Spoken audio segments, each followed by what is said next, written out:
नमस्कार, मैं जूली तिवारी। आप देख रहे हैं डेली न्यूज। डेली न्यूज में आप सभी का स्वागत है।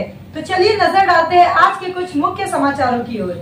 कल्याण के योगी धाम में सिटी पार्क प्रकल्प बना जलमग्न। स्मार्ट सिटी पार्क से 112 करोड़ रुपए पानी में। 4 साल से आ रहे बाढ़ के लिए जिम्मेदार सिटी पार्क।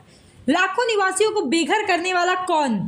कल्याण पश्चिम के योगी धाम क्षेत्र में सिटी पार्क प्रकल्प जलमग्न हो गया है। स्मार्ट सिटी पार्क के इस प्रकल्प पर करीब 112 करोड़ रुपए खर्च किए गए थे, लेकिन अब यह प्रकल्प बाढ़ के लिए जिम्मेदार ठहराया जा रहा है, जो पिछले 4 सालों से लगातार आ रही है। स्थानीय निवासियों का आरोप है कि लाखों लोगों को बेघर करने वाला यह प्रकल्प एक बड़ी समस्या बन गया है।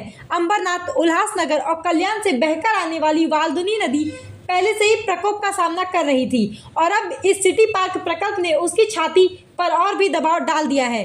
कल्याण डोंबिवली महानगर पालिका द्वारा स्मार्ट सिटी प्रकल्प के तहत सिटी पार्क का निर्माण किया गया है।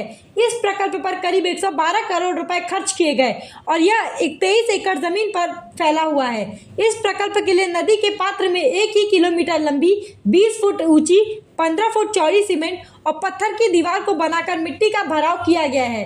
इस भराव के माध्यम से नदी का पात्र बंद कर दिया गया है और फिर इस प्रकल्प पर खड़ा कर दिया गया है। लगभग 23 एकड़ जमीन पर यह भराव किया गया है। वाल्दुनी नदी के रक्षक ही अब उसके मारे करी कैसे बन सकते हैं? यह सवाल स्थानीय निवासियों के साथ वाल्दुनी नदी संवर्धन के लिए संघर्ष कर रही वाल्दुनी नदी स्वच्छता समिति ने उठाया है। इस जमीन पर मालिकाना हक के मामले में न्यायालय में विवाद जारी है। बावजूद इसके कल्याण डोंबिवली क्षेत्र में वाल्दुनी नदी का पात्र 90 मीटर चौड़ा होना चाहिए, लेकिन नदी के पात्र में निर्माण कार्य करके नदी की दिशा बदलकर और खुद के दिए गए आदेशों का उल्लंघन करके शासन प्रशासन काम कर रहा है।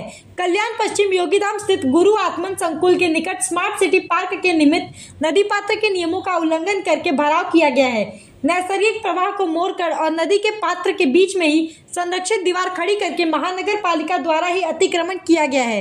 इस क्षेत्र के नागरिकों को अतिवृष्टि होने पर बाढ़ का सामना करना पड़ेगा।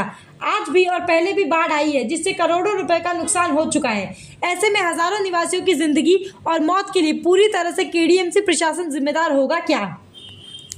आज के लिए बस इतना ही। कल फिर मिलेंगे इसी वक्त इसी चैनल पर। तब तक के लिए मुझे दीजिए इजाजत। धन्यवाद। हमारे चैनल को सब्सक्राइब करें और बेल आइकन दबाना ना भूलें, ताकि हमारी खबरें सबसे पहले आप तक पहुंचे।